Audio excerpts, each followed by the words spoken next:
They called it the eighth wonder of the world, a room so breathtaking, so impossibly beautiful that visitors described it as stepping inside a living flame. A chamber built not from stone or marble, but from pure amber, gold, mirrors, and shimmering gemstones. Light didn't just reflect inside this room, it seemed to move, breathing across the walls like fire trapped inside glass. Its value today would exceed $500 million. Yet in the chaos of World War II, this masterpiece vanished completely. Not a fragment, not a trace, nothing. This is the story of the Amber Room, Europe's greatest treasure, stolen in silence, erased from history, and still lost more than 75 years later. To this day, no one truly knows where it went or why it was taken. The story begins in 1701 in the heart of Prussia. King Frederick I wanted a masterpiece unlike anything Europe had ever seen. He commanded the greatest craftsmen of the age to build something extraordinary.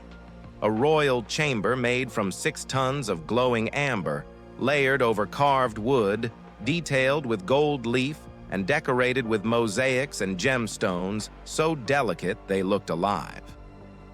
Art historians say that when sunlight struck the amber, it created an illusion of endless depth, like staring into a golden ocean. Diplomats from France and Austria wrote that no palace in Europe, not even Versailles, possessed anything close to its beauty. But beauty often becomes power, and power often becomes bargaining. Frederick gifted the Amber Room to Peter the Great of Russia, strengthening their alliance. The room was transported across frozen landscapes, expanded by new artisans, and installed inside the Grand Catherine Palace near St. Petersburg. There it remained for more than 2 centuries, admired, photographed, restored, protected, until the rise of a man who believed it belonged to him. By the 1930s, Adolf Hitler had developed an obsession with lost German art. He believed that much of Europe's cultural heritage rightfully belonged to Germany. And the Amber Room, originally made by Prussian hands, was at the top of his list. When Nazi forces invaded the Soviet Union in 1941, Hitler dispatched a special unit whose only purpose was to find and retrieve this treasure. Russian curators tried desperately to hide it behind wallpaper and cotton, but amber is fragile. As soon as temperatures dropped, the panels began to crack. The curators had no time, no proper tools, and no chance. In just 36 hours, Nazi specialists dismantled the entire room, packed it carefully into dozens of crates, and shipped it to Königsberg Castle in East Prussia. There, inside a fortress of stone, the Amber Room was reassembled and displayed for almost 2 years, until the tide of war reversed. As Allied forces closed in, Königsberg was bombed repeatedly. Fire swallowed entire districts. Civilians fled in chaos. The Amber Room, one of the most valuable artistic creations ever made, was nowhere to be seen. Witnesses gave wildly different accounts. Some claimed they saw the crates still inside the castle before the bombing. Some swore a guarded convoy left the area late at night under strict orders. Others insisted that German officers destroyed the treasure themselves rather than allow it to fall into enemy hands. When Soviet troops entered Königsberg in 1945, the castle was reduced to a blackened skeleton. The Amber Room was gone. No crates, no panels, no fragments, no surviving documents. A masterpiece that weighed several tons had disappeared as if it never existed. The Soviet Union quickly declared that the Amber Room was destroyed in the fire. But investigators soon noticed a problem.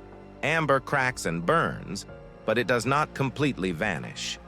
Even in extreme heat, melted amber leaves behind ash, residue, beads, or hardened fragments. Yet none were found. Not a single shard. The official explanation became harder to believe. How does 6 tons of amber leave behind nothing? This opened the door to a far more intriguing possibility: that someone moved the treasure before the bombing. And this gave rise to one of the most famous theories: the secret Nazi train.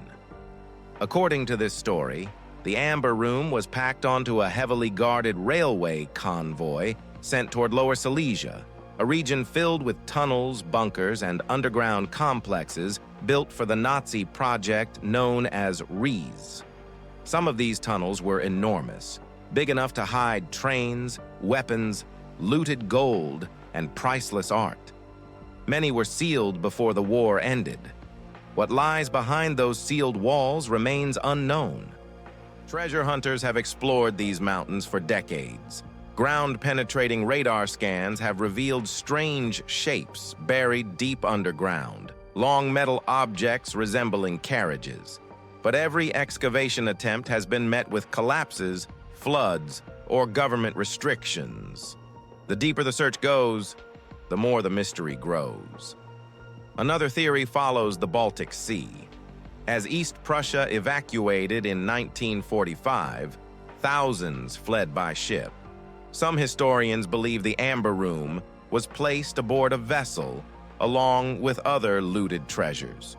One ship, the Wilhelm Gustloff, was torpedoed and sank with thousands of passengers.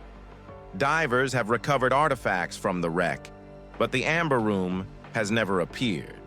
If the room lies there, beneath layers of silt and twisted steel in icy waters, it may remain unreachable forever. But some researchers believe the answer lies not in fire, railways, or oceans, but in human ambition. As Nazi Germany collapsed, many officers searched for leverage, something valuable enough to trade for power or protection. A treasure like the Amber Room was beyond priceless. According to this theory, the room was hidden deliberately in an underground vault or mine. Only a handful of men knew the exact location. All of them died before revealing it. There is another, even darker possibility: that the Amber Room did survive the war, but was stolen afterward.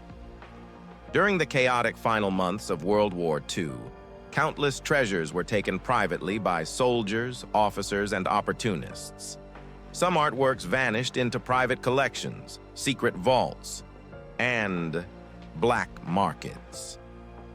If the Amber Room was broken into smaller sections and smuggled piece by piece, it might still exist today, locked behind doors no one will ever open.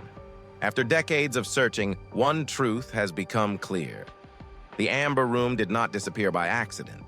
Someone, somewhere, made sure it was never found. The more archaeologists search, the more confusing the story becomes. A vanished treasure, a destroyed castle, conflicting testimonies, governments refusing to release old records, and a silence that has lasted nearly a century. And yet, people still search. Historians still argue. Explorers still risk their lives in abandoned tunnels and flooded bunkers, hoping to see even a single amber panel glowing in the dark. Because the Amber Room is more than a lost treasure. It represents everything war destroys: beauty, culture, identity, and history itself. So what do you believe happened to the Amber Room? Was it destroyed in the flames, hidden deep underground by the Nazis, sunk beneath the Baltic Sea, or secretly stolen and preserved by someone who has never revealed its existence? This was Dark Europe Files, exploring the stories Europe tried to erase from history. Subscribe, because the next mystery is even darker.